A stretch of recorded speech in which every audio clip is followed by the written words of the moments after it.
Donc, moi, je vais enchaîner avec le regard de l'infectiologue parce que donc, vous avez compris, c'est une prise en charge multidisciplinaire et moi, je vais m'intéresser uniquement, à la partie infectiologique, sachant qu'il y a des recommandations qui ont été, publiées en 2023 sur, la prise en charge de l'infection du pied diabétique. Donc, c'est des recommandations, par la Société française d'infectiologie, donc où tout ce que vient de détailler, le docteur derrière n'est pas repris.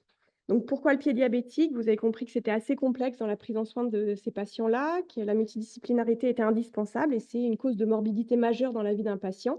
Il y a 15 à 25 des diabétiques qui vont développer un mal perforant plantaire, 25 à 70 des ulcérations vont s'infecter et parmi celles qui s'infectent, il y a entre 20 et 60 de patients qui vont faire une ostéite. Et de tout ça, les enjeux sur le plan infectiologique, ils sont doubles, pardon. Il y a les enjeux diagnostiques. Le premier, au niveau du diagnostic, c'est déjà est-ce qu'il y a une infection, est-ce qu'il y en a pas? Et des fois, il y a des signes cliniques très évocataires et parfois, c'est un peu plus compliqué, notamment pour les ostéites qui peuvent paraître parfaitement froides, sur le plan, clinique.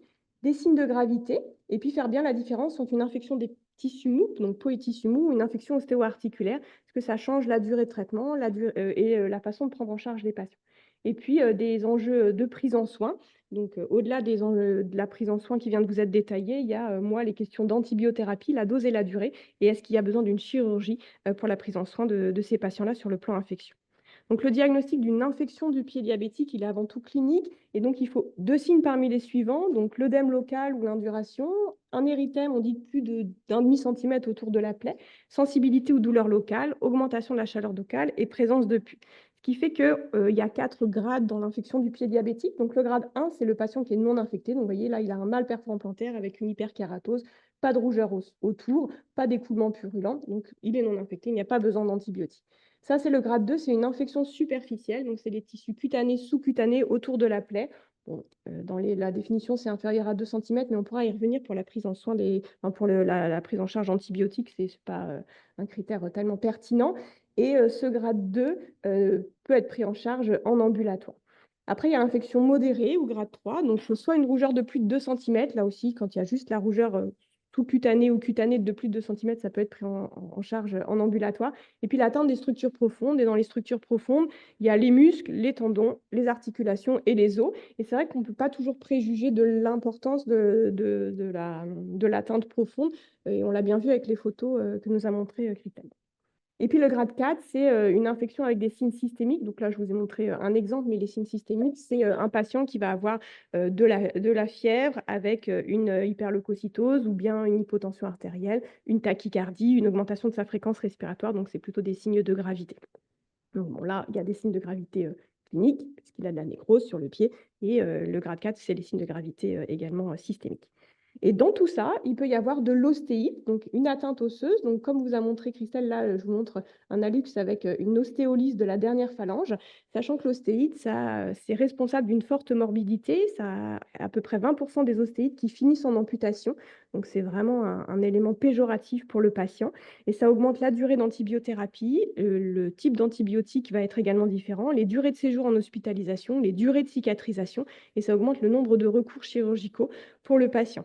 Donc, diagnostiquer l'ostéite chez un patient diabétique, c'est essentiel, sachant qu'on peut avoir une ostéite chez des patients qui ont un aspect clinique comme celui-ci, comme celui-ci, comme celui-ci ou comme celui-là. Et on peut aussi ne pas avoir du tout d'ostéite alors qu'on a un aspect local très délabré.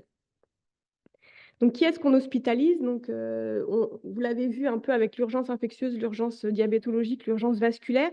Et sur le plan infectieux, c'est comme d'habitude, ce sont les critères de gravité donc, qui sont liés au type de plaie. Une plaie qui s'étend au-delà des tissus sous-cutanés lorsqu'il y a une collection musculaire ou bien une ostéoarthrite qui nécessite un lavage chirurgical, bon, il faut l'hospitaliser. Les dermohypodermites nécrosantes, donc là, vous voyez, c'est un patient diabétique qui avait de la nécrose, des bulles à contenu nécrotique. Donc ça, c'est bien sûr un critère d'hospitalisation.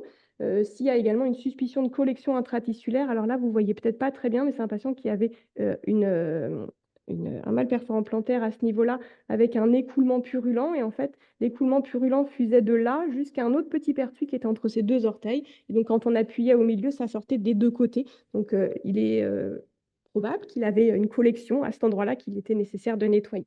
Les autres critères, ça va être la présence de matériel étranger. Alors, on peut prendre en charge des patients diabétiques qui ont une prothèse de hanche en ambulatoire, mais il y a une vigilance à avoir. Les patients artéritiques, les lymphodèmes ou l'immunosuppression sont des facteurs d'évolution défavorables et pour lesquels il faut avoir une vigilance particulière. Bien sûr, s'il y a besoin d'une chirurgie. Et puis, on peut discuter d'hospitaliser des patients lorsqu'il y a une inobservance attendue qui est importante et on sait que s'il ne prend pas les antibiotiques, qu'il ne fait pas la décharge, qu'il n'équilibre pas son diabète, bah, ça ne va pas réussir. Donc, le fait de les hospitaliser peut permettre de les contraindre au moins un certain temps à faire ces choses-là.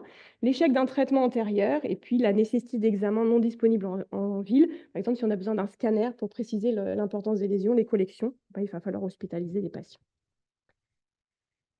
Je reviens sur l'ostéite du pied diabétique. Donc, comme je vous ai dit, c'est un élément péjoratif dans l'évolution du patient et donc les critères sont là aussi, peu fiables sur le plan clinique. Mais une plaie chronique qui, ne guérit pas, après, 1 mois de décharge, de soins bien conduits, et ben, c'est un élément en faveur d'une ostéite sous-jacente, surtout pardon. Hop. Surtout si, la surface, de la plaie ou la profondeur est importante. L'orteil en saucisse, donc ça signe une ostéoarthrite. Donc là, il a une ostéoarthrite de l'interphalangienne proximale du deuxième rayon.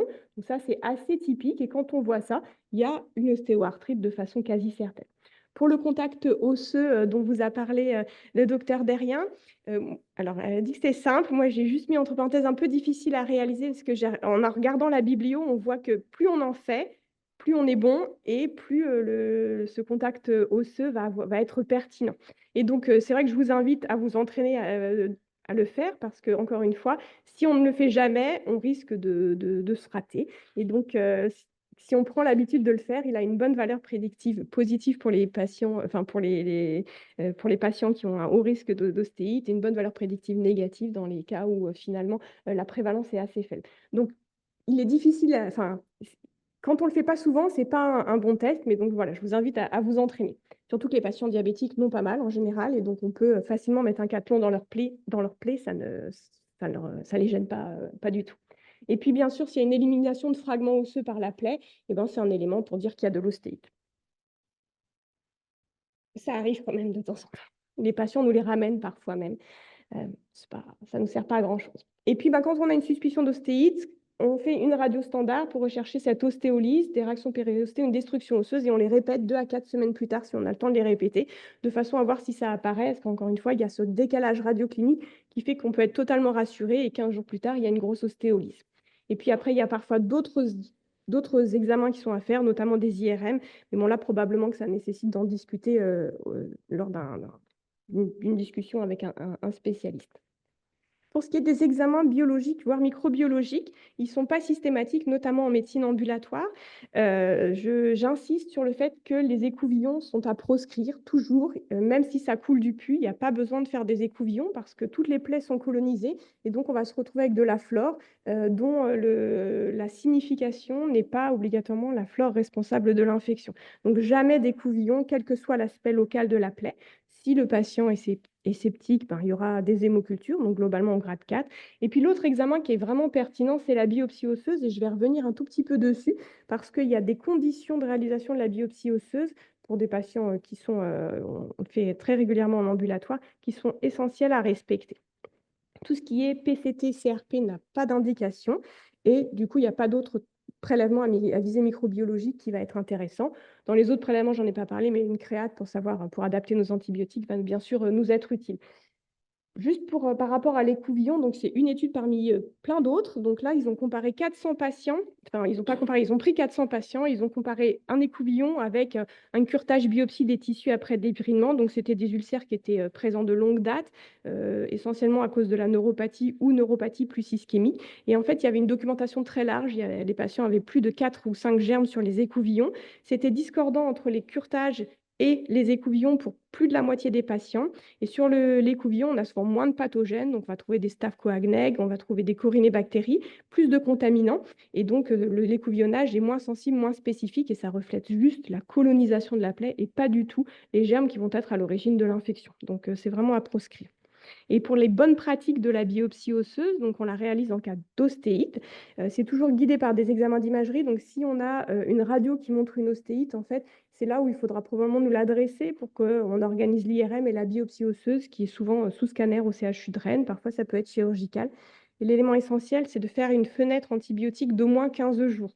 C'est-à-dire que si votre patient, on a diagnostiqué l'ostéite, on dit, bon, OK, on va faire la biopsie, elle est programmée le 30 juin, et qu'entre-temps, il fait une infection urinaire, il faut annuler et déplacer la biopsie osseuse, parce que sinon, c'est une biopsie osseuse pour rien, parce qu'elle risque soit d'être négative, soit de ne refléter que partiellement les germes qui sont au sein de son ostéite. Et donc, c'est un élément extrêmement défavorable de ne pas avoir de documentation. Il y a plusieurs études, dont celle-ci, qui a montré que le fait de mettre une antibiothérapie guidée par les résultats de la biopsie osseuse, c'est un facteur prédictif de rémission et donc de bonne évolution. Donc, je vous invite vraiment à être vigilant sur cette fenêtre antibiotique. Et parfois, c'est vrai qu'on est obligé de les décaler parce qu'ils refont une dermohypodermite. Et bien, c'est tout, on décale, c'est pas très grave. Pour ce qui est des principes de l'antibiothérapie, donc j'en viens au deuxième volet. Donc, aucune place pour l'antibiothérapie locale. Et dans l'antibiothérapie systémique, il y a 2 façons de la manager. Il y a l'antibiothérapie probabiliste dans les infections de peau et tissu mou, qui est en fait ce que vous allez faire en pratique. Et puis l'infection guidée sur documentation microbiologique, soit parce qu'on a fait une biopsie osseuse, soit parce qu'il y a une chirurgie, soit une hémoculture qui a poussé. Et finalement, c'est plutôt une situation hospitalière. Et on réévalue toujours le patient à 48-72 heures pour l'infection, bien entendu, et pour l'évolution de la plaie, comme vous a montré le docteur Derrien, ça peut aller très vite. Donc, pour choisir l'antibiothérapie probabiliste, il faut savoir sur quel germe on veut taper. Donc, si c'est une plaie superficielle de moins d'un mois chez un patient qui n'a pas eu d'antibiotique antérieur, globalement, on veut couvrir staphylocoque doré, sensible à la méticilline, et du streptocoque bêta-hémolytique. Et dans les autres cas, plus d'un mois ou des antibiothérapies antérieures, on va ajouter à ces germes-là la couverture d'entérobactéries et des anaérobies. La plupart des infections de pieds diabétiques sont polymicrobiennes, mais quand on garde ce schéma en tête, on arrive globalement à des résultats satisfaisants. Ce qui fait que les recommandations sont celles-ci, donc un grade 2 récent, donc de moins d'un mois, donc c'est une infection, peau et tissu mou, donc c'est un érysipèle autour de la plaie. On va mettre de la céphalexine ou de la clindamycine. Je vous ai mis ici les doses pour information. Bon, ça, c'est un peu bizarre, hein. Et pas de Bactrim, pas de quinolone, pas de cycline, jamais. Et il n'y a aucune raison de mettre un traitement qui visera le staphylocoque résistant à la méticilline. On n'en a pas suffisamment, on va dire, en ville. Et en l'absence de critères de gravité, ce n'est pas nécessaire de les couvrir. Un grade 2 tardif, ce sera de l'augmentin pour élargir sur un grand nombre d'entérobactéries et les anaérobies. Et puis ensuite, le grade 3, finalement, c'est souvent des situations où les patients vont être hospitalisés ou au moins avoir un avis spécialisé et une discussion chirurgicale. Quand il y a une collection, il va falloir probablement aller la nettoyer. Quand il y a de la nécrose, il faut retirer, etc. Et donc là, je n'ai pas détaillé l'antibiothérapie parce que finalement, on se retrouve dans une situation qui n'est pas celle que vous allez voir lors de votre activité libérale. Par contre, si on a une rougeur de plus de 2 cm, mais que ça reste une infection peau et tissu mou, je pense qu'il faut utiliser les mêmes recommandations que dans les grades 2, même si finalement la rougeur classerait normalement en grade 3. Et puis les grades 4, bien sûr, les patients sont hospitalisés pour leur prise en charge et donc il faut les adresser en urgence à l'hôpital. Ça, je vais passer. Donc, qui adresser au chirurgien en contexte infectieux? Tous les grades 4, on doit se poser la question de les opérer parce qu'en fait, ils ont une infection avec un retentissement systémique important et il se posera la question d'aller soit laver, soit parfois amputer en urgence si on est dans un état clinique très, très, très inquiétant. Le plus souvent pour les grades 3, on va aussi se poser la question, est-ce qu'il y a un abcès à drainer ou à laver? Et puis dans les ostéites, c'est plus on va dire, plus discutable et en tout cas discuter avec nos chirurgiens avec des discussions qui ne sont pas toujours très, très simples. S'il y a une artériopathie, c'est le chirurgien vasculaire et c'est bien d'avoir en tête d'essayer d'être le plus conservateur possible. Ce n'est pas parce qu'on coupe tous les bouts qui nous dérangent que le patient s'en portera mieux. Pour ce qui est de la durée de l'antibiothérapie, une antibiothérapie d'un grade 2, donc d'une dermohypodermite autour d'un mal perforant plantaire, c'est 7 jours. Et aussi d'un grade 3, si ça fait plus de 2 cm, mais que ça reste de la peau et des tissus mous, ça va faire 7 jours. Et toutes les autres durées d'antibiothérapie, je vous les ai mis pour indication. Mais globalement, s'il y a un abcès drainé, ça va être 10 jours. Et puis si on a de l'ostéite, c'est entre 3 et 6 semaines en fonction de la prise en charge chirurgicale qui a été associée. Que faire en cas d'échec d'antibiothérapie à 48-72 heures? Il faut rechercher toutes les causes d'échec. Donc, est-ce qu'il y avait la bonne posologie d'antibiotiques? Est-ce qu'il a pris ses antibiotiques ou est-ce qu'il les a vomis? Est-ce qu'il y a un abcès qui aurait dû être drainé? Est-ce qu'il y a une ischémie qui nécessite une revascularisation? Est-ce qu'il a bien porté sa décharge? Est-ce que les soins locaux ont été faits correctement? Et ça nous arrive quand même d'avoir des patients qui disent non, finalement, j'ai renvoyé l'infirmière à domicile, je fais mes soins moi-même. c'est probablement pas la meilleure façon de faire, au moins dans la période initiale. Et de même, s'il y a une récidive précoce, il faudrait interroger toutes ces causes et se poser la question de l'ostéite, et donc là aussi faire des radios et demander un avis spécialisé. Dans les suspicions d'ostéite, il y a deux situations finalement. Il y a l'ostéite sans signe d'infection locale. Donc ça, c'est un patient qui a une plaie au niveau du premier orteil de son pied droit et qui, gauche, droit, gauche, et qui n'a pas du tout de signe infectieux. On fait sa radio, on voit qu'il y a de l'ostéolyse. Et bien là, il faut organiser la biopsie osseuse. On documente, on mettra d'emblée une antibiothérapie ciblée. Il n'y a pas besoin de commencer avant d'avoir l'antibiogramme précis. Et puis parfois, le patient, il vient avec ça, c'est-à-dire en fait, c'est rouge, c'est chaud, et du coup, il faut mettre des antibiotiques. On va faire 7 jours d'antibiothérapie par céphalexine, par exemple, pour refroidir le côté peau et tissu mou. On a fait la radio, on a vu qu'il y avait une ostéite. On prévoit la biopsie osseuse en faisant bien une fenêtre de 15 jours. Pendant ces 15 jours-là, il n'y a pas besoin de mettre des antibiotiques. On fait la biopsie osseuse, on attend l'antibiogramme et on fait une antibiothérapie ciblée.